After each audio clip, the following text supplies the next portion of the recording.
Open करें question number 1, practice question number 1। यहाँ पे मैंने होमवर्क लिखा होता है भाई, वो ना मिटाया करें, मैं खुद ही वैसे कहा गया था मिटाने का।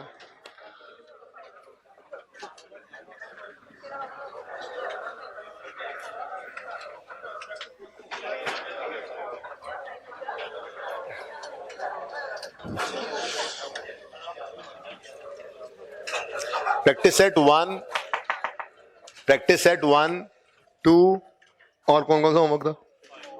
4 और 8। 4 और 8 जो है वो मैंने थोड़ा सा ऐसे डिस्कस किया लेकिन कैरी फॉरवर्ड हो गया। ठीक है, प्रैक्टिस सेट में से बस यही 4 सवाल करेंगे हम, बाकी हम पास पेपर्स किया करेंगे, क्वेश्चन बैंक करेंगे, मैं अपनी तरफ से एग्जांपल्स दूंगा आपको। आज नहायत अफसोस के साथ ये ऐलान किया जाता है कि मैं कॉन्ट्रैक्ट कॉस्ट की सिर्फ थोड़ी सी बात कर सका हूँ, हालांकि मैं रट्टा रुट्टा लगा के आया था सारा। तो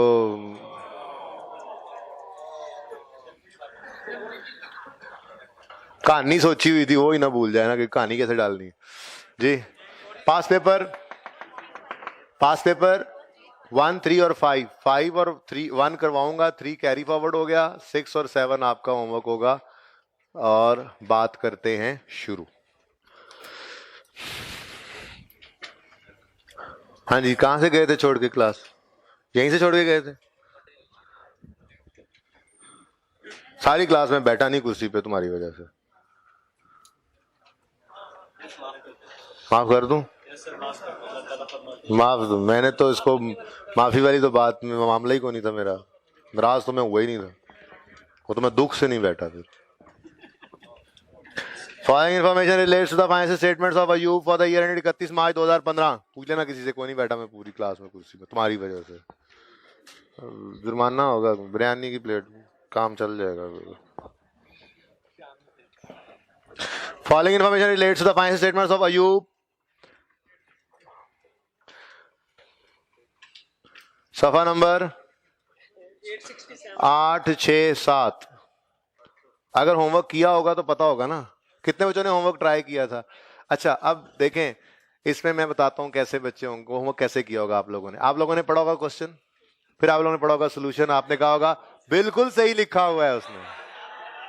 हाथ खड़ा करें ऐसे बच्चे, मुझे पता है, आई नो मैक्सिमम बच्चे ऐसे होंगे। अगर पास होना चाहते हैं तो ये प्रैक्टिस आज के बाद ना हो। जो क्वेश्चन सामने आए अपने तरफ से पूरी एफर्ट करें, जो क्वेश्चन समझ में जो आता है आंसर वो लिखें, गलत सलत देखें। 5 स्टेप्स हमने पढ़े हैं और शुरू में हम जब डिस्कशन कर रहे होते थे तो 5 स्टेप्स को विदाउट हेडिंग हम लिखा भी करते थे। क्या हर दफा ऐसे ही करेंगे? क्वेश्चन टू क्वेश्चन वेरी होना है। अगर 5 नंबर तक का सवाल वो पूछ ले तो 5 स्टेप्स थोड़े थोड़े करके और 5वें को तफसील से लिखना है, बगैर बगैर हेडिंग्स के। और अगर वो सवाल 3 नंबर का पूछे तो फिर हमने ऐसे ही बस एक आधी लाइन में बाकी को कोशिश करके कोई 1-2 बातें करके डायरेक्ट 5th स्टेप के ऊपर जंप करना है, रिकॉर्ड रेवेन्यू पर। अब ये प्रैक्टिस करने से ही होगा काम, वरना क्या करोगे? वरना अगर, तो पहली बात तो ये, अभी तक मैं आपको ये कह दूं तो बेहतर होगा कि 15 नंबर का अगर सवाल आता है ना तो 5 नंबर हमारे तैयार हुए हैं। हालांकि हमने सारा स्टैंडर्ड पढ़ लिया, बस कॉन्ट्रैक्ट कॉस्ट रहता है, ठीक है, आसान कॉन्सेप्ट है, मुश्किल नहीं है वो भी, लेकिन हमने सिर्फ 5 नंबर तैयार किए हैं। बाकी के 10 नंबर कैसे तैयार होंगे? ये जो अब हमने इसको कंटिन्यू करना है साथ साथ, वही पढ़ा हुआ ही अप्लाई करना है सिनेरियोस पे भी, जर्नल एंट्रीज वाले क्वेश्चंस पे भी वही पढ़ा हुआ ही हमने अप्लाई करना है। प्लस कुछ एग्जांपल्स हैं एडिशनल जो स्टैंडर्ड की हैं, आईकेप ने भी इंक्लूड की हुई हैं, तो वो मेरी कोशिश होगी कि मैं उनकी कोई एग्जांपल आपको अलग से बना के जो है वो मैं जो करने काबिल हूँ, जो टेस्ट हो सकती हैं, उनको हम जो है वो अलग से जो है वो कर रहे होंगे। तो ये काम घर पे करना पड़ेगा प्लीज। मैं डिस्कस करूंगा 1 को और 2 को, और इनका सोल्यूशन भी आपको लिखवाऊंगा अपने तरफ से, फिर उसको पढ़ लेंगे, मिलती जुलती बातें होंगी। कहते हैं बच्चे आगे कहते हैं सर अपनी तरफ से लिख लें, अपनी तरफ से लिखो तो फिर ऐसा लिखो जैसा आज लिखवाऊंगा। ये 2 के ऊपर सिर्फ थोड़ा टाइम लगा रहा हूं, फिर चौथा और 8वां फिर छोड़ रहा हूं, आप घर पे ट्राई करोगे उसको। उसके बाद क्वेश्चन पास पेपर का जो क्वेश्चन 1 है उसमें भी आपको सोल्यूशन 1 लिखवा दूंगा मैं थोड़ा बहुत, ठीक है। उसके बाद फिर उसको पढ़ लेंगे, देखेंगे हाँ ठीक है, लेकिन उसके बाद फिर मैं सोल्यूशन लिखवाया नहीं करूंगा, ठीक है। सोल्यूशन मैं आपके साथ डिस्कस किया करूंगा, लेकिन होमवर्क तो चूंकि पहले दिया होता है, आप लोगों ने प्लीज प्रैक्टिस इसी तरह से करनी है कि पहले सिचुएशन पढ़ के नंबर्स के हिसाब से उसको कम से कम लिखने की कोशिश करनी है। अगर सिचुएशन समझ भी आ रही है ना, तो एक बड़ा मसला फिर क्या होता है, फिर पौने पौने सफ़े सफ़े का आप जो है वो पूरा जो सर सैयद वाला जो है वो मजमून लिखना शुरू कर देते हैं उस सिचुएशन के ऊपर। हाँ हाई रूफ थी, बहुत अच्छे थे, इतने अच्छे थे, इतने अच्छे थे कि आपको क्या बताऊं। उससे फिर बस मसला क्या होता है, ये दो टॉपिक्स में, इससे अगला तो और भी ज्यादा खतरनाक है, रेशोज, जो कल से इंशाल्लाह शुरू कर देंगे होपफुली। वो ज्यादा खतरनाक क्यों है, वो ज्यादा आसान है, समझ आ जाती है बात, कहानियां पता लग जाती हैं, ये लिखना है, ये लिखना है, ये लिखना है। अब 12 नंबर का सवाल आता है, 12 रेशोज कैलकुलेट करनी होती है, 12 की इंटरप्रिटेशन देनी होती है। अब जो बैठते हैं सर सैयद का नोट लिखने, तो 12 नंबर का सवाल 30 मिनट में करते हैं। अब 12 नंबर का सवाल 15 मिनट में करना चाहिए था, 16-17 में करना चाहिए था। वो जो 15 मिनट अगले जाया हुए, उसके अंदर अगले सवाल में 10 नंबर आसान मिलने थे, वो लूज हो गए। अब पेपर पूरा अटेम्प्ट नहीं हुआ। खास तौर पे ratios, interpretation of financial statement, और उसके बाद उमूमी तौर पे रेवेन्यू का स्टैंडर्ड, इसमें भी ये प्रॉब्लम आती है। तो प्लीज आप लोगों ने प्रैक्टिस करना है, सोल्यूशन देखे बगैर लिखना है। पास होना चाहते हैं ना, तो समझे सोल्यूशन नहीं है। अगर इस दफा पास नहीं होना, तो फिर आप बिल्कुल ऐसे ही कीजिएगा जैसे आपने आज ये संडे गुजारा, क्वेश्चन पढ़ा, साथ ही सोल्यूशन। हाँ भाई जबरदस्त लिखा हुआ है भाई, जिसने भी लिखा है बहुत सही लिखा है। हाँ, मैं आप ये नहीं लिख सकोगे, प्लीज इसको आज के बाद नहीं करना, ठीक है। ये अगर ये पहले दिन मैं बताता नहीं हूं, क्योंकि आप करके आए तो आपको बताना ज्यादा बेहतर होता है कि देखा तुमने ऐसा किया है, लेकिन इससे तुम पास नहीं होगे, ठीक है। सही है ना। हमने 15 में से 12 नंबर की कोशिश करनी है, ना कि 15 में से 3-4 नंबर। या अगर खुदा ना खास्ता आसान बहुत सवाल आ जाए और 15 में से 12 नंबर ले भी लो, तो वो 12 नंबर 15-16 मिनट में ले लो, ना कि वो 12 नंबर लेने के लिए आपको 35 मिनट लग जाए, 30 मिनट लग जाए, और आपका पेपर अटेम्प्ट ना हो, और फिर आपका पेपर अगली बार फिर अटेम्प्ट हो। बेहतर है ना इसी दफा हो जाए। सवाल पढ़ते हैं। Following information relates to financial statements of Ayub for the year 2, 31 March 15। 31 मार्च को अंडरलाइन कर लें, ईयर एंड है ये। Ayub has a division that sells equipment to companies across Europe.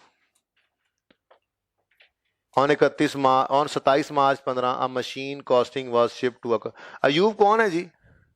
Seller, underline करें, लिखें सेलर इसको। Ayub has a division that sells equipment to companies across Europe. On 27 March 15, a machine costing 1 million was shipped to a customer. Ji 1 million is the transaction price and customer को हमने deliver कर दी machine on 27 March. Am I right? I am not right. I am wrong. 1 million is transaction price, cost है, underline करें cost। ठीक हो गया? Okay. Shipped to customer मतलब डिलीवर हो गई है मशीन। क्या हो गई है जी? शिप हो गई, डिलीवर हो गई, चली गई मशीन, ठीक है जी। An invoice of 1.4 million was raised the same day and revenue recorded in the financial statements. Invoice क्या है? 1.4 million। ये क्या है? ये है ट्रांजैक्शन प्राइस, ठीक है। अच्छा, आगे कहता है the machine could not be operated। मैंने 2 एग्जांपल्स दी थी आपको पढ़ाते हुए। The kurta can not be used without alteration, the software of rise can not be used until customisation, the machine could not be operated until a major on-site installation process and safety inspection were complete by Ayub on 14 अप्रैल 2015। तो could not be operated underline करके लिख लें, ठीक है। Machine चल ही नहीं सकती, कुर्ता पहना ही नहीं जा सकता, सॉफ्टवेयर चल ही नहीं सकता, ठीक है। इसका मतलब ये 2 परफॉर्मेंस ऑब्लिगेशन बजाहिर नजर आ रही हैं, लेकिन ये 2 परफॉर्मेंस ऑब्लिगेशंस नहीं है, ये सिंगल परफॉर्मेंस ऑब्लिगेशन है। अयूब साहब को 27 तारीख को रेवेन्यू रिकॉर्ड करने की इजाजत नहीं है। क्यों? कस्टमर एक्सेप्ट कर लेगा गुड्स, 27 को कस्टमर ने एक्सेप्ट कर ली है, जस्ट डिलीवरी हुई है। कस्टमर एक्सेप्ट तब करेगा जब इंस्टॉल करके, और वो मेजर इंस्टॉलेशन है और वो अयूब ने जाके करनी है।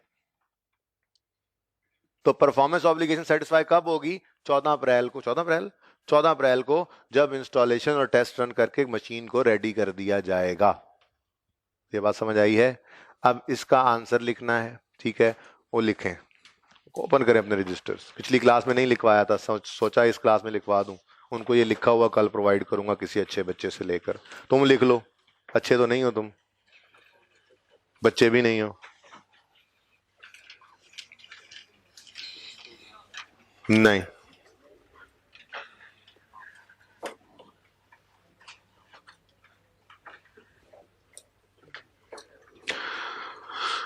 अच्छा वो जुमला आप ना लिख लिया करें, अगर 3 1 नंबर का सवाल आए ना तो वो जुमला आप पहले ऐसे ही एक्स्ट्रा टॉपिंग के तौर पे लिख लिया करें, जो मैंने आपको स्टेप 5 में लिखवाया था ना, revenue is recorded when PO is satisfied and PO satisfied when control is transferred. ऐसे ही बस एक लाइन लिख दिया करें। बहरहाल आप अपनी सिचुएशन के ऊपर अप्लाई करेंगे, लिखना चाहें तो लिख लें। Revenue is recorded when PO is satisfied, पर्चे में पीओ ना लिखना, परफॉर्मेंस ऑब्लिगेशन लिखना, ठीक है। रेवेन्यू लिखें लिखें लिखें, जरा लिखने का तरीका सीखें।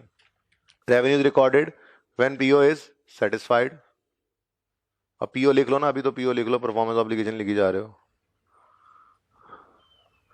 And PO is satisfied when control is transfer to customer.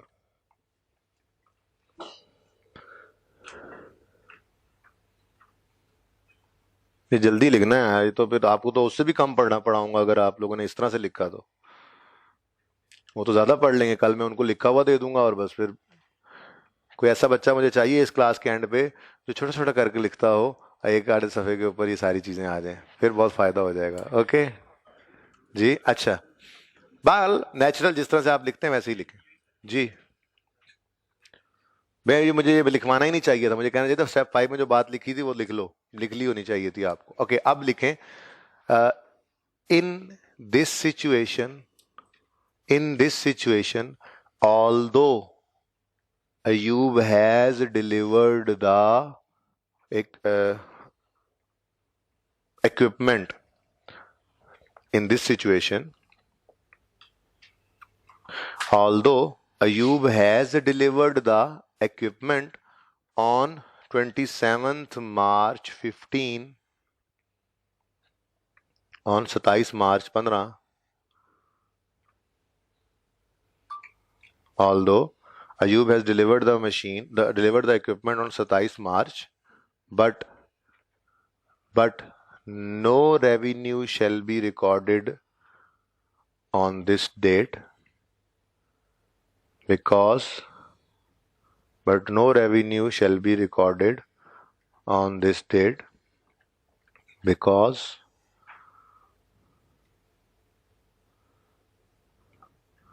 the customer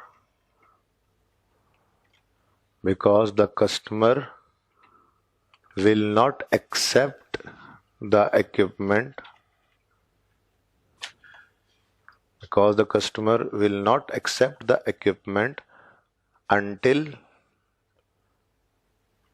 until it is installed. सवाल से पढ़ेंगे ना अब, until it is installed and inspected,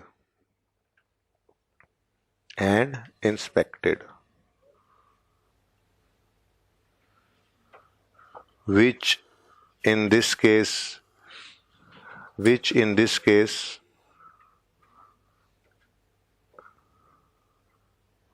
बल्कि ये डेट मैंने लिखवानी थी ना, यूं लिखना चाहिए, बल्कि चले ठीक है, मुझे 10 12 पढ़ने दें, ठीक है। लिखते लिखते बंदा सही लिख रहा होता है। Because the customer will not accept the equipment until it is installed and inspected. Full stop लगा दें, आगे अलहदा करना है, ये मुझसे जुड़ नहीं रहा, आगे अलहदा करते हैं। Therefore revenue recognition shall be delayed. Therefore, revenue recognition shall be delayed till 14th April 2015. Therefore, revenue recognition या revenue shall be recorded, आसान करना चाहें तो, बहरहाल revenue recognition shall be delayed till 14th April 2015 है, 15th लिख लो, 15th April 2015। Okay, जो भी है वही लिख लो, ठीक है जी। मुझे दोबारा पढ़ने दो कि इसमें कुछ इजाफा वैसे काफी है। In this situation, although Ayub has delivered the equipment on 27 March 15, but no revenue shall be no revenue shall be recorded on this date because the customer will not accept the equipment until it is installed and inspected. Not accept तो मतलब control transfer नहीं ना हुआ, लेकिन यहां से हमने बता दिया काफी है, ठीक है। अगर आप इसमें कुछ और थोड़ा सा इसी में जुमले में जो लिखवाया उसमें ऐड करना चाहो तो आप यूं लिख सकते थे, but no revenue shall be recorded because the control is not transferred as customer will not accept. थोड़ा सा और स्पाइस ऐड कर सकते हैं इसमें, ठीक है। कंट्रोल ही यहीं पे लिख दें, because the control will not transfer as customer will not accept the goods. बल्कि बेहतर है सभी ऐड करें, इसमें करें ऐड। जुमला क्या था, बेहतर हो गया, जरा अच्छा लगा मुझे। इन दिस क्या नहीं ट्रांसफर हुआ होगा, इंस्टॉल नहीं करेगा वो वापस भेज देगा, ठीक है ना। चल ही नहीं सकती ना मशीन, चल ही नहीं सकती, ठीक है। तो 27 को नहीं 14 को रिकॉर्ड करना है। तो मैं क्या कह रहा हूं, in this situation although Ayub has delivered the equipment, जरा गौर से पढ़ लो ये जुमला, इसमें एक चीज ऐड करने लगे, इसलिए सुनते हो। Equipment on 27 March but no revenue shall be recorded on this date because the control is not transferred and the customer will not accept the goods until it is installed and inspected. Full stop. ठीक हो गया जी।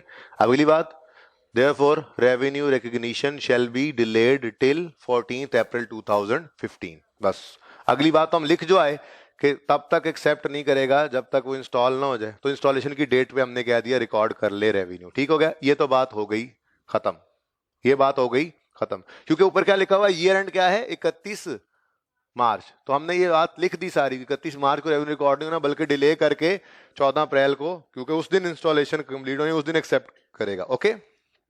अब एक line बीच में थी जो मैं skip कर गया, वो क्या है, वो लिखा हुआ था उसने, an invoice of 1.4 million was raised the 27 March की बात कर रहा है, ठीक है। On 27 March a machine costing 1 was shipped to customer and invoice of 1.4 million was raised the same day and recorded as, ये गलती भी तो है। हम तो कह रहे हैं कि रेवेन्यू रिकॉर्ड नहीं करना 14 अप्रैल से पहले, लेकिन जो हो गया उसका क्या करें। तो दूसरा पॉइंट अब लिखें, पहला पॉइंट हमने लिख लिया इन दिस सिचुएशन वाला, ठीक है, और 14 अप्रैल को रिकॉर्ड करना है, ये तो उसको बता दिया। अब आगे लिखें तीसरा point, revenue already recorded on 27 March shall be reversed. Revenue already recorded on 27 मार्च लिखा हुआ था ना, रिकॉर्डेड एज रेवेन्यू। तो revenue already recorded on 27 March 15 shall be reversed, shall be reversed, leading to a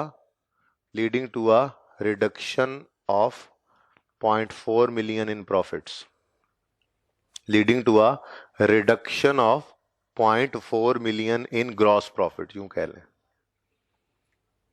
leading to a reduction in 0.4 million of gross profit। वैसे ये additional बात थी, लेकिन चलो लिख दो तो ठीक है, ना भी लिखो तो खैर है।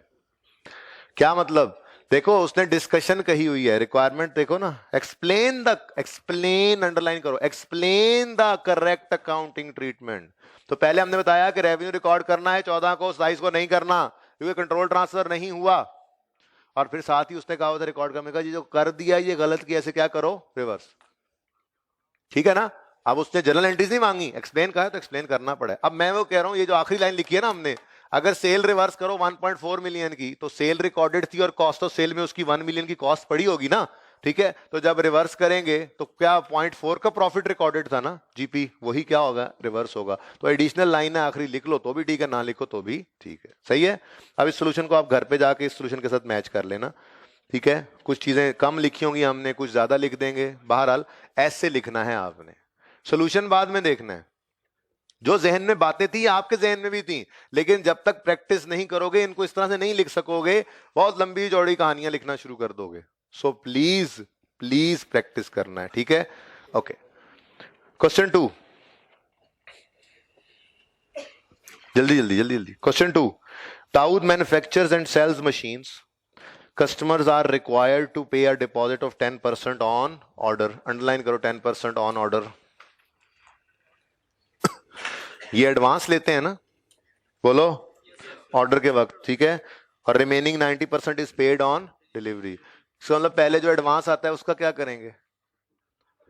कॉन्ट्रैक्ट लायबिलिटी है, एडवांस फ्रॉम कस्टमर, बस ये लिखेंगे ना, पॉइंट्स निकालते तो जाए ना, क्योंकि रिक्वायरमेंट इसकी भी क्या है, assuming transaction price 105 agreed between customer, state how the above should be treated. Journal entries नहीं मांग रहा, कह रहा है स्टेट करो, लिखो कि क्या अकाउंटिंग ट्रीटमेंट होगा इस सारे सवाल का। तो अब दिखते हैं ना, चीजें चीजें जो नजर आ रही हैं उनको लिखना भी तो होगा। तो 10% क्या है? Advance. The remaining 90% is paid on delivery within 1 week after delivery. एक हफ्ता डिलीवर करने के बाद दाऊद बंदे install the machine on customers घर।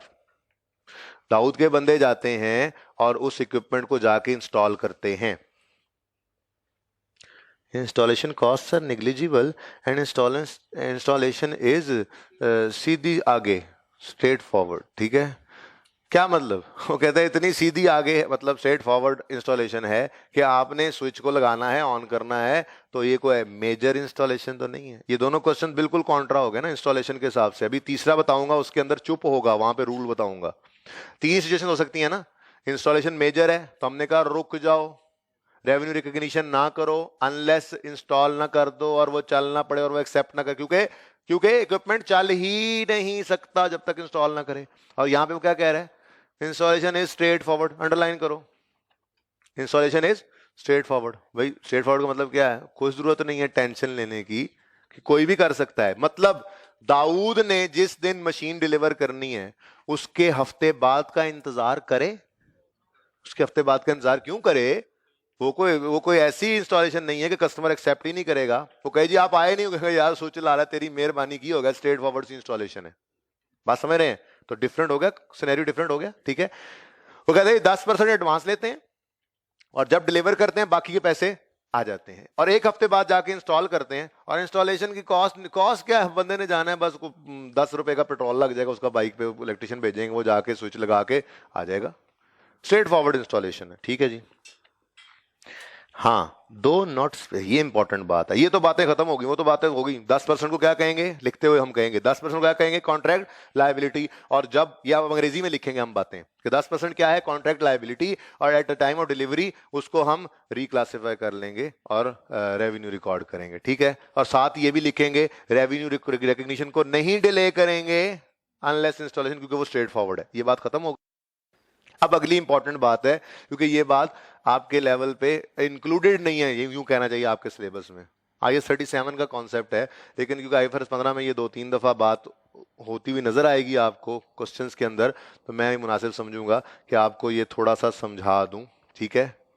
वो क्या है? कंस्ट्रक्टिव ऑब्लिगेशन का कॉन्सेप्ट। क्या है जी? कंस्ट्रक्टिव ऑब्लिगेशन का कॉन्सेप्ट। पहले इसकी बात कर लेते हैं, फिर यहां से आगे बात पढ़ेंगे।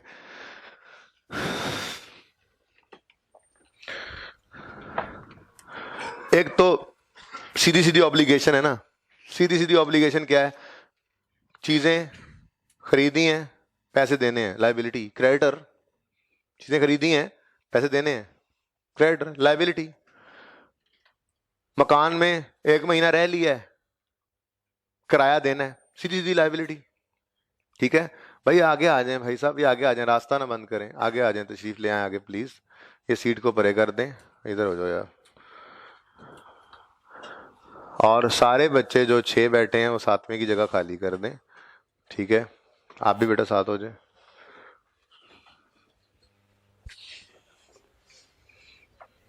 तीसरी चौथी रो भी जगह बना लें, एक स्टूडेंट की एहतियातन बना के रखें। सारे 6 वाले 7वें की जगह खाली करें भाई।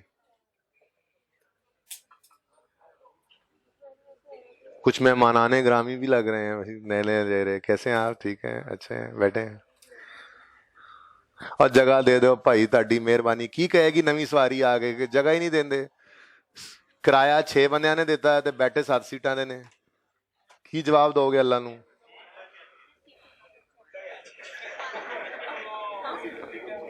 अच्छा गुमान किया है। कैमरे ने भी रिकॉर्ड कर लिया है। ये कैमरे ने रिकॉर्ड कर लिया है कि मैंने कहा है कि 6 बंदे किराया देते हो और 7 बैठते हो। ये रिकॉर्ड हो गया कैमरे में कि भाई मैंने उलट बोल दिया, ये रिकॉर्ड हो गया।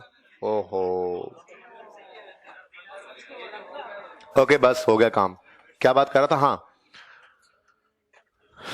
चीजें खरीदी, पैसे देने हैं, लाइबिलिटी।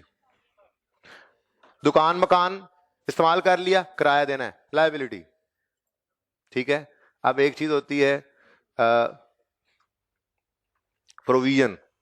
प्रोविजन क्या है? वो भी लाइबिलिटी है। ठीक है, थोड़ी सी अनसर्टेनिटी होती है उसकी अमाउंट्स वगैरह। बहरहाल वो उस तरह से ना सोचें। अब एक चीज है लीगल, सादा बात, लीगल ऑब्लिगेशन है। एक होती है कंस्ट्रक्टिव ऑब्लिगेशन। क्या होती है जी? असल में ना मैं सिर्फ इतनी सी बात आपको समझाना चाह रहा हूं, क्योंकि मैं IAS 37 तो नहीं पढ़ा रहा आपको। इत्तेफाक से सुबह वाली क्लास में ये बात शुरू हुई थी, तो मैंने वही एग्जांपल्स पिछली क्लास में दे दी। मैंने कहा चलो अच्छा है, ठीक है, थोड़ी सी बात समझ में आ जाए। थियोरेटिकली बस ये बात आपको पता होनी चाहिए, फिर पेपर के अंदर जो जुगाड़ आपने यूज करना है वो भी बता दूंगा, लेकिन थोड़ी सी बात समझ तो लें। सिर्फ रूल क्या लिखवा देना आपके आपके हाँ दादा अबू नहीं, दादी अम्मा करते हैं। आप ये क्या हर क्लास के अंदर दादा अबू ही दे रहे हैं ईदी? आपकी दादी अम्मा आपको हर साल ईदी देते हैं 500 रुपये। ठीक है, 1000 से 500। एग्जाम्पल चेंज कर दी। बच्चे है ना, कोई बच्चे दूसरी क्लास पढ़ रहे हो तो वो कहते हैं जी सुबह वाली क्लास हमने पढ़ी थी, उसमें दादाजी ने 1000 रुपये दी थी। सारी क्लासों में यही चलनी है भाई, टाइम पूरा करने के लिए एग्जाम्पल तो वो आएगी।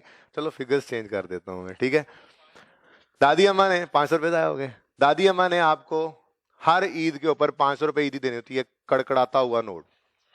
ठीक है, अब अल्लाह उन जो हैं जिनके पास उनकी उम्र लंबी करे, ईदी मिलती रहे। बुजुर्गों का साया बहुत बहुत बड़ी नेमत है। ठीक है, सुने। जिनकी नहीं है वो बस बाकियों की तरफ से एग्जाम्पल को समझने की कोशिश करें। दादी अम्मा हर ईद पर 500 रुपये का कड़कड़ाता हुआ नोट आपको ईदी देती हैं। ठीक है, अब पिछले 3 साल से दादी अम्मा ईदी दे रही हैं। अब चौथा साल आया, अब आपने गौर किया इस बार दादी अम्मा बड़ी इबादत में मसरूफ हैं। ठीक है, और उन्होंने नहीं भेजा बड़े भाई को बैंक में कि जरा जाके पैसे तो निकलवा लो, बच्चों को ईदी देनी है, नए नोट लेके आना 500-500 वाले। अब आप 26 रोजा आया ना, 26 रोजा 27 रोजा, अब आप दादी अम्मा के कान के साथ लगे, वो आपने सब बड़े भाई को बैंक नहीं भेजा। दादी अम्मा ने कहा भला क्यों?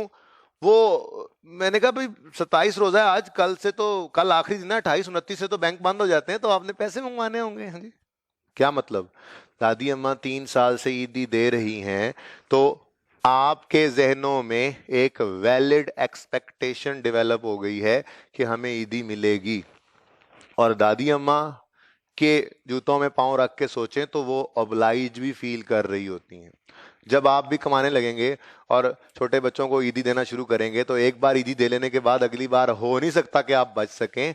बच्चे अगली बार वैले ही कहेंगे पिछली बार ही तो देती थी, ऐसा दफा क्यों नहीं दे रहे? ठीक है, तो ये दो बातें ज़हन में रखनी है। ठीक है, एक प्लीज प्लीज बात समझ लें। मैं क्लास से ना, पिछली क्लास में मैंने एक बच्चे को निकाल दिया था क्लास से बाहर। ठीक है, हाँ, मैं निकाल दूंगा क्लास से बाहर। ठीक है, सुने, अब अगली क्लास फिर गुलबर्ग में आके लेनी पड़ेगी। ओके, सुने सुने प्लीज प्लीज बेटा, टाइम जाया होता है, बात को समझिए। बात मुश्किल है इसलिए जरा एग्जांपल से समझा रहा हूं। पास प्रैक्टिस है दादी अम्मा की कि वो आपको ईदी देती हैं, और इस पास प्रैक्टिस की वजह से आपको एक वैलिड उम्मीद भी लगी हुई है। एक ये भी हो सकता है, मैं बड़ा भाई हूं, मैं छोटे भाई को हर ईद पे कहता हूं, ईद से पहले पुत्र ईदी लेनी नहीं, ईद हाँ जरा कपड़े इस्त्री कर दी जरा, हैं सुबह ईदी के, हैं जूते जरा पॉलिश कर दी हैं जरा सही करके। और टोपी यार वो मैंने ना, वो मेरी टोपी भी गंदी हो गई, मैंने वो ईद पे पहनी है, चला जा धो दे, कल ईदी भी दूंगा भाई को। उसे ही पता है पिछले 3 साल से हर चांद रात को ये ड्रामा मेरे साथ होता है। तो ये कह रहा है लेकिन इन्हें देनी दूनी कोई नहीं है। ये क्या है? वैलिड एक्सपेक्टेशन नहीं डेवलप हुई। तो समझिएगा बात को। एक क्या है पास प्रैक्टिस, या एक और चीज होती है पब्लिश्ड पॉलिसी। पब्लिश्ड पॉलिसी क्या है कि मैंने जो है वो लिख के इश्तिहार लगा दिया है, मैं इस दफा घर के बच्चों को कहा मैंने जी आपको ईदी दूंगा। जैसे कोई कारोबार है तो वो अपनी वेबसाइट पे लिख के लगा दें जी हम ये काम करेंगे, ये पब्लिश पॉलिसी है। और तीसरी चीज होती है स्टेटमेंट, कह देना जबानी। ठीक है, ये 3 चीजें हैं जो, ये चीजें होने के बाद दूसरी चीज भी जरूरी है। ये क्या है? पास प्रैक्टिस हो, कोई पब्लिश पॉलिसी हो, या कोई ऐलान हो। और ये होने के बाद दूसरा जरूरी काम क्या है? दूसरे बंदे के जहन में ये उम्मीद लग जाए, उसको ये उम्मीद लग जाए। ये दो चीजें हैं कि ऐलान करने वाला या पास प्रैक्टिस वाला या पब्लिक स्टेटमेंट वाला खुद को ऑब्लाइज फील करने लग जाता है। फिर एक और एग्जांपल मैंने दी कि राइज वाले हर 27 रमजान को अगर अफ्तारी करवाते हैं और पिछले 3 साल से अफ्तारी करवा रहे हैं, तो ये चौथा रमजान जब आएगा तो फिर बच्चे भी प्रिंसिपल साहब के पास से गुजरते हुए पूछेंगे इस दफा मेन्यू क्या है, फिर क्या प्रोग्राम है, क्या सीन है, फिर कहाँ करेंगे अफ्तारी इस दफा। और प्रिंसिपल साहब भी खुद को ऑब्लाइज फील कर रहे होंगे, ठीक है, कि 3 साल से अफ्तारी करवा रहे हैं, अब बच्चे एक्सपेक्ट कर रहे हैं कि इस दफा भी अफ्तारी होगी। अब ये क्या है, पास्ट प्रैक्टिस और वैलिड एक्सपेक्टेशन। अच्छा, एक चीज भी ना हो, चलें ये तो बात और तरफ निकल जाएगी, ठीक है, इसी तरफ ही रखते हैं, ठीक है। पता होना, वैलिड एक्सपेक्टेशन डेवलप होना बहुत जरूरी है। जैसे मिसाल के तौर पे, चलें बात बढ़ ही रही है तो मिसाल के तौर पे पिछले 3 साल से नोटिस बोर्ड पे लगता है 27 रमजान को अफ्तारी होगी और होती कोई नहीं है राइज में, ठीक है, मिसाल के तौर पे। अब चौथे रमजान के अंदर जब नोटिस लगा, है तो पब्लिश पॉलिसी, लेकिन आपके जहनों में वैलिड एक्सपेक्टेशन डेवलप, आप क्या कह रहे हैं, नहीं कोई नहीं मिलेगी। बात समझ रहे हो? तो दोनों चीजें जरूरी हैं, पास्ट प्रैक्टिस या पब्लिश पॉलिसी हो और उसकी वजह से वैलिड एक्सपेक्टेशन भी डेवलप हो। सुबह वाली क्लास में एक एग्जांपल दी, दूसरी में नहीं दी, आपको वो भी दे रहा हूं। आप गए खाला के घर, खाला और खालू बैठे आपस में बातें कर रहे थे कि बड़े लड़के की शादी फूफो के घर करेंगे। सुन लो, अब आप सुन रहे हो। अच्छा, अब ये आपस में बात हुई, ठीक है, थोड़ी देर बाद बात आई गई हो गई, और थोड़ी देर बाद आपने देखा खालू बड़े परेशान बैठे। हमने, खालू क्या हुआ? यार मेरा ना ज़हन नहीं बन रहा इस पे, तो मैं ना ये डिसीजन रिवर्स करना चाह रहा हूं, लेकिन मैं परेशान। खालू परेशान क्यों हो रहे हैं, टेंशन क्या है? बड़े भाई ने तो सुना। सुन ले यार, बड़े भैया ने सुना नहीं है यहां पे, तो बस अल्लाह तो सुन ही रहे होते हैं, बाकी आप थे, खाला थी, मैं था, तुम बता दो नहीं दोगे? नहीं मैं क्यों बताऊंगा। तो इसका मतलब खालू ऑब्लाइज फील ना करें, क्योंकि अभी बड़े बेटे के ज़हन में वैलिड एक्सपेक्टेशन डेवलप नहीं हुई, ठीक है, उसको अभी तक कम्युनिकेशन नहीं हुई। तो ये दो बातें ज़हन में रहेंगी, ठीक है। तो कंस्ट्रक्टिव ऑब्लिगेशन क्या है? कंस्ट्रक्टिव ऑब्लिगेशन क्या है? सुनो, अकाउंटिंग ट्रीटमेंट है, ऑब्लिगेशन की एंट्री करनी पड़ती है या डिस्क्लोजर होता है। बहरहाल छोड़ो, please due to past practice, published policy या स्टेटमेंट, और दूसरी शर्त भी होना जरूरी है, it creates valid expectation in others minds. ये दोनों बातें होना जरूरी हैं। तो जिसकी प्रैक्टिस है या जिसकी पॉलिसी है या जिसने दावा किया है, अगर उसकी प्रैक्टिस पास्ट की या उसकी पॉलिसी या उसके दावे की वजह से एक वैलिड एक्सपेक्टेशन क्रिएट हो जाए अगले के माइंड में, तो ये भी एक ऑब्लिगेशन है, यानी एक लायबिलिटी है। अब मेरा नहीं ख्याल कि वो यहां तक लेके आएगा बात को, तो अगर वो किया करेगा आपके साथ गड़बड़, कोई कर जाए, तो वो गड़बड़ क्या करेगा, वो कहेगा जी हालांकि कॉन्ट्रैक्ट में लिखा नहीं हुआ, लेकिन इनकी ये प्रैक्टिस है ओवर द इयर्स कि ये चीज बेचते हैं और बाद में सपोर्ट सर्विसेज भी देते हैं। हालांकि ये कॉन्ट्रैक्ट में नहीं लिखा हुआ, लेकिन इस बिजनेस ने वेबसाइट के ऊपर लिख के लगाया हुआ है कि हम बाद में सर्विसेज भी देंगे मुफ्त 1 साल तक। हालांकि ये कॉन्ट्रैक्ट में नहीं लिखा गया, लेकिन बेचते हुए मालिक ने कहा है आपको 1 साल की सर्विसेज भी देंगे, ठीक है। और इसकी वजह से कस्टमर जो है उसके यहाँ वैलिड एक्सपेक्टेशन डेवलप होगी। ये बात लिखा नहीं करेगा, क्योंकि I37 का कॉन्सेप्ट है ना, पूरी बात नहीं लिखेगा। तो बहरहाल अगर कभी थोड़ी बहुत छेड़छाड़ कर सकता है तो वो इस पॉइंट से कर सकता है। तो ये 3 चीजें याद रख लेना कि अगर सवाल में लिखा हो कि कॉन्ट्रैक्ट में स्पेसिफिकली लिखा नहीं हुआ, लेकिन पास्ट प्रैक्टिस है, पब्लिश पॉलिसी है या स्टेटमेंट है, तो आप फौरन कह देना अच्छा इसका मतलब। इसको आप अगर उर्फे आम में कहना चाहें ना, तो आप यूं कह सकते हैं जी एक्सप्रेस नहीं तो इम्प्लाइड सही, ठीक है, ऑब्लिगेशन तो है, ठीक है, तो अब सवाल वापस पढ़ना शुरू करते हैं। पता नहीं कहाँ से बात कहाँ निकल गई, शादियां शुदियां हो गई, रिश्ते हो गए, पता नहीं जी। अभी देखते हैं ना सवाल के हिसाब से क्यों नहीं हो गया receivable record. Dawood manufacture and sales machine, बातें चल रही थी दाऊद से, पता नहीं कहां पे चली गई बातें। Dawood manufactures and sells machine. Customers are required to pay a deposit of 10% on order. The remaining 90 is paid on delivery within 1 week of delivery. Dawood employees install the machine and installation is negligible and installation is straightforward. यहां तक तो हमने पढ़ लिया था ना, मैं ये कह रहा हूं। आगे सुने, आगे सुने। अब वो बात जो समझाई अभी अभी, दो not specifically mentioned in the contract but it is a past practice that whenever Dawood sells machine, he provides after sales support and servicing for, though not specifically mentioned, लेकिन उसकी क्या है ये, the standalone price of this 3-year service is, market price service की कितनी है 5,000। वो कह रहा है assuming transaction price is 1,05,000, state how the above should be treated under IFRS 15। तो पहली बात तो अब ये मुझे बता दो कि इस दाऊद वाले कॉन्ट्रैक्ट में ऑब्लिगेशन एक है या दो हैं? दो हैं बेटा, अलग अलग। एक तो है मशीन है, इक्विपमेंट है मशीन, एक तो मशीन डिलीवर करनी है, इंस्टॉलेशन इज नेग्लिजिबल, उसको हमने लिफ्ट नहीं करानी, ठीक है। मशीन डिलीवर करनी है और दूसरा सर्विसेज देनी है, और ये दोनों अलग अलग परफॉर्म, क्योंकि ये डिस्टिंक्ट है और आपको सेपरेट आइडेंटिफिएबल नहीं है। नहीं भाई, ये जरा थोड़ा सा ध्यान रखना पड़ेगा। ये इम्प्लाइड ऑब्लिगेशन है, ये कंस्ट्रक्टिव ऑब्लिगेशन है, तो ये भी एक ऑब्लिगेशन है, चाहे लिखा नहीं, अगले 3 साल तक सर्विसेज देनी है। और चूंकि डिस्टिंक्ट है यानी अलग अलग, वो सर्विस ना ले तो कोई मसला नहीं है, ले तो भी उसकी मर्जी है, ठीक है। तो इसलिए हमें देखना पड़ेगा कि कितनी ट्रांजैक्शन प्राइस है और कितनी मार्केट में। दो पीओज हैं, ये बात समझ आ गई है, काफी देर बाद की इस पे। दो परफॉर्मेंस ऑब्लिगेशंस हैं कि सिर्फ मशीन है, माफी दे दें सर्विस को ऑब्लिगेशन ना माने, कंस्ट्रक्टिव ऑब्लिगेशन है, पास्ट प्रैक्टिस है, हमेशा से ये करते आ रहे हैं। तो ना भी लिखें तो लोगों के दिलों में ये एक्सपेक्टेशन मौजूद है कि ये काम करेंगे तो सर्विस मिलेगी अगले 3 साल तक दाऊद से। ओके, तो this is constructive obligation. There are 2 performance obligations, to deliver machine and to give service for अगले 3 साल।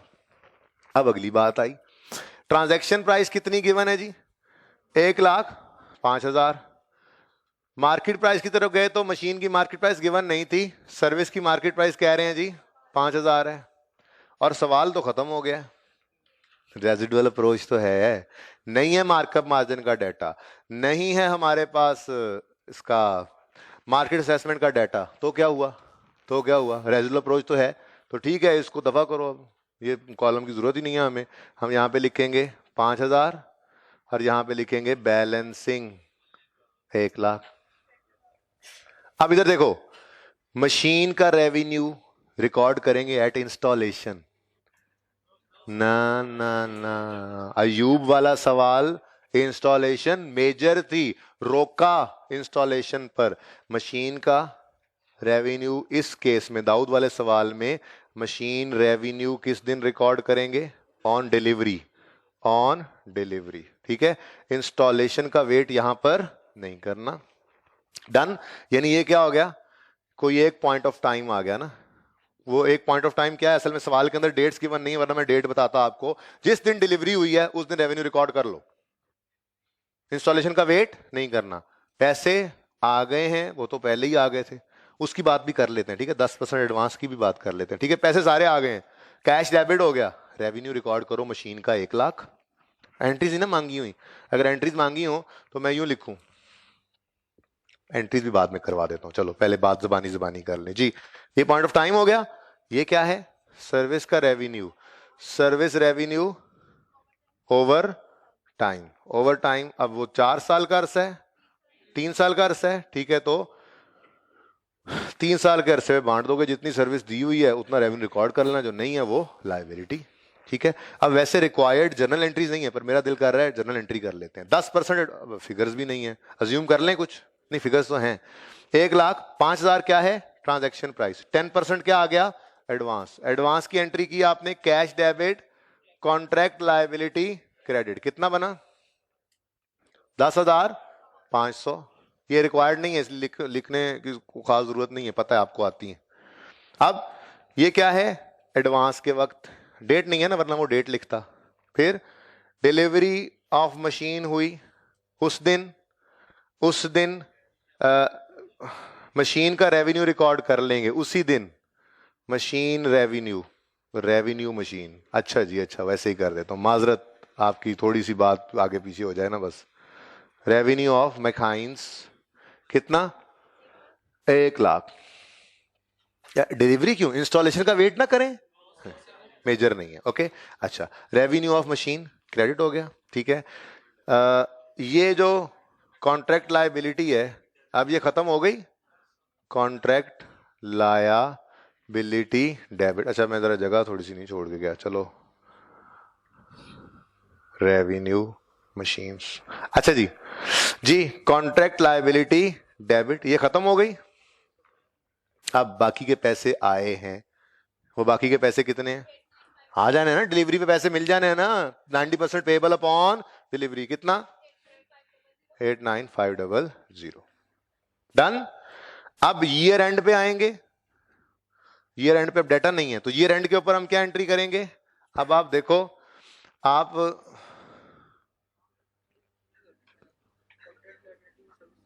तो ये सारा फिर नहीं ना करना चाहिए था, बहरहाल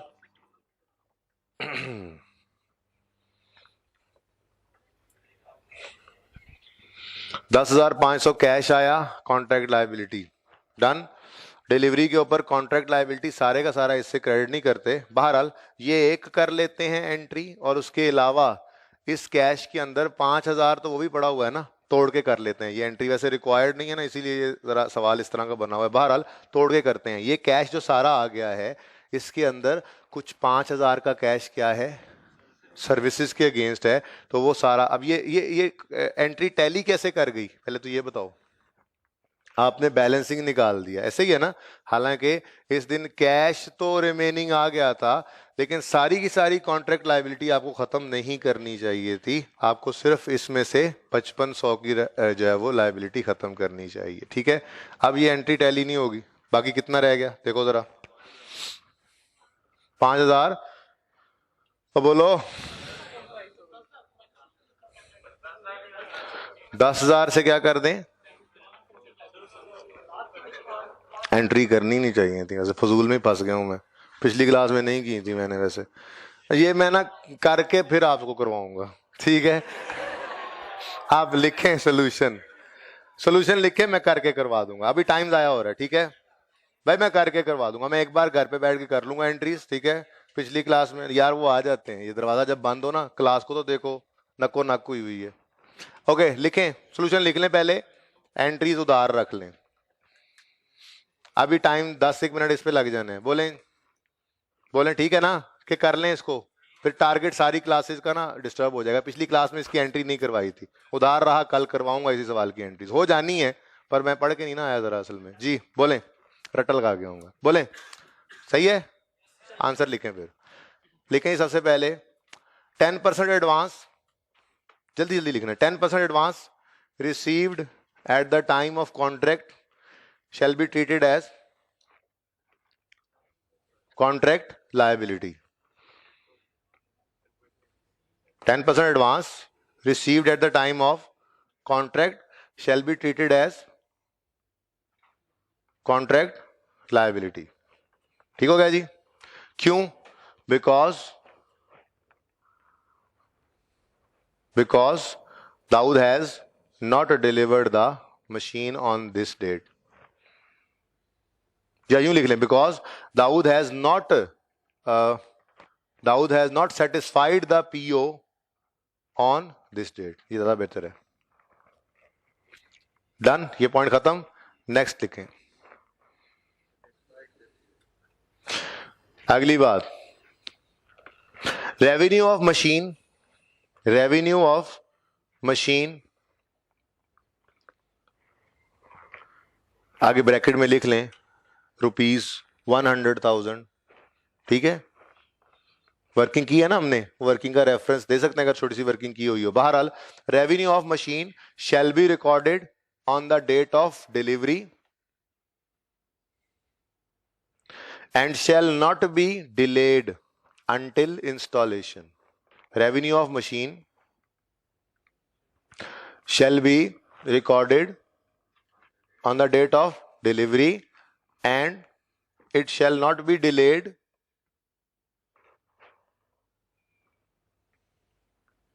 until installation because the installation is not major. या लिख लें straightforward because the installation is straightforward या installation is not major.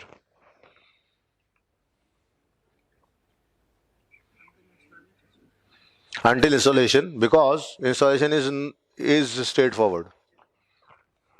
Bracket में लिख लो not major. होती तो रोकते. तीसरा पॉइंट लिखें,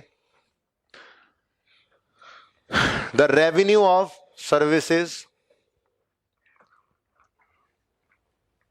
अच्छा, वो अगला सवाल अगर टाइम बचा ना आपको दूंगा तो फिर मैं एंट्रीज अभी सोच लूंगा, फिर आपको करवा दूंगा, नहीं तो कल. ठीक है. Revenue of services shall be recorded. Revenue of services amounting to 5,000 shall be recorded over time. Shall be recorded over time. अब वो सवाल गिवन नहीं है, ठीक है, तो ओवर टाइम का मतलब यही है. या आप और मजीद इसको क्लैरिफाई करना चाहें तो आप यूं कह सकते हैं कि revenue shall be recorded to the extent the services have been provided. इसका मतलब है ना ओवर टाइम. ठीक है. रेवेन्यू ऑफ सर्विसेज यानी कि 5,000 shall be recorded over time. आगे लिख लें that is to the extent to which services have been rendered.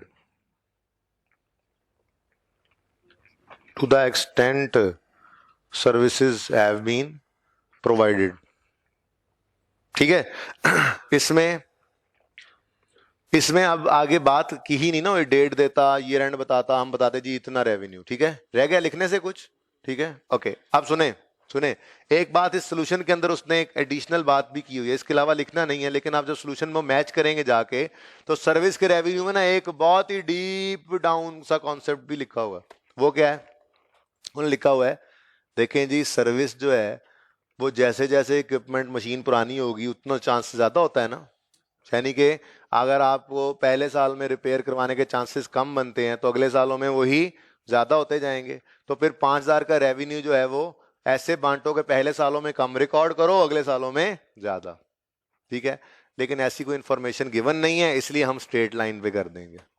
तो हम वो लिखने की जरूरत हमें नहीं है. अगर ऐसी कोई सिचुएशन बने तो वो बेसिस देगा, और वो बेसिस हमारे पास हमें पता ही है 2 बेसिस होती हैं जो उनकी बेस के ऊपर हम रेवेन्यू रिकॉर्ड कर लिया करते हैं. ठीक है. तो ये सोल्यूशन भी घर जाके मैच कीजिएगा. अब सोल्यूशन मैच कीजिएगा, एंट्रीज उधार हैं. ठीक है. क्वेश्चन नंबर 5 पे आए. 4 बेटा, क्योंकि नंबर्स नहीं ना गिवन तो इसलिए मैंने तो आपको सिर्फ वो बताया जितना नॉर्मली टेस्ट हो रहा है. ठीक है ना. तो कोई बात नहीं, हमने सिचुएशन में 5th स्टेप कोई ज्यादा, अगर मैंने आपको ये पहले बात की है, अगर ये 5 से 6 नंबर का सवाल हो तो आपने 5 स्टेप्स अप्लाई करने हैं, लेकिन उसमें पहले चारों स्टेप्स को बिल्कुल ना ऐसे ब्रीफली लिख के जाना है. एक एक लाइन लिखते जाओ, आगे चलते जाओ, और फिर 5वें स्टेप में ये लिखो. और अगर 3 नंबर का है, 3 नंबर का नॉर्मल होता है, 4 का भी आ जाए तो ये इनफ है. ठीक है. तो थ्रेशोल्ड 5 या 6 रख लो. 4 नंबर तक भी डेंजरस हो ही जाता है, लेकिन 4 नंबर में ये है कि एक लाइन के, एक पैरा के अंदर, 2 एक लाइनों के अंदर सारे पॉइंट्स जो हैं वो बस ऐसे लिखो. There is a contract with customer respective, उसमें क्या transaction price has been allocated. ठीक है. और बस फिर आगे रेवेन्यू की बात शुरू कर दो. 4 को नंबर पे भी हो तो 5 या 5 से ज्यादा जाए तो फिर गड़बड़ है, फिर अलग अलग लाइन लिख देना सबकी.